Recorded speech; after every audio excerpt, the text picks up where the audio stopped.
ஏமா மத்தியானம் சாப்பிடவே இங்க வந்துருங்கம்மா. அப்பாவையும் கூட்டிட்டு வந்துருங்க. என்ன மாமா மத்தியானம் இங்க தான் சாப்பாடு உங்களுக்கு. அன்னைக்கு அம்மையும் அப்பாவும் நம்ம வீட்டுக்கு வரவலாம். மத்தியானம் சாப்பாடு நம்ம வீட்ல தானா? எடி ஒட்டு கட்டட வர.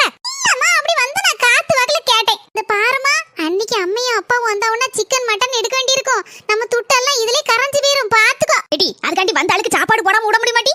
ஏம்மா சிக்கனமா இருந்தாதான் வாழ்க்கையில ஒசர முடியும். சிக்கன் மட்டன் எல்லாம் செய்து கொடுத்து சரி வருமா? நல்ல யோசி நல்ல யோசி. ஆமா பாத்தியா சிக்கன் மட்டன் வாங்கி போட்டா என்ன ஆகுது துட்டு? ஏம்மா நான் ஒரு ஐடியா வச்சிருக்கேன் சொல்றேன். மர்மல உங்க அம்மையும் உங்க அப்பாவும் வரவோ சிக்கன் மட்டன் வாங்கணும் அவ்வளவுதானே. இப்ப 10 நிமிஷத்துல ஓடி போய் வாங்கிட்டு ஓடிறேன். ஒரு நாள் இல்லாத திருநாளால இருக்கு. 10 நிமிடங்களுக்கு பிறகு மர்மல தப்பா நினைச்சுக்கிடாத. ஊர் முழுக்க சுத்தி வந்துட்டேன். ஒரு கடையிலயும் கோழியும் இல்ல ஆட்டுக்கறியும் இல்ல. கவலைப்படாதீங்க தே, நீங்க இப்படிதான் சொல்லுவீங்கன்னு எனக்கு தெரியும். அதனாலதான் நான் ஆன்லைன்ல 1 கிலோ மட்டனும் 1 கிலோ சிக்கனும் ஆர்டர் பண்ணிட்டேன்.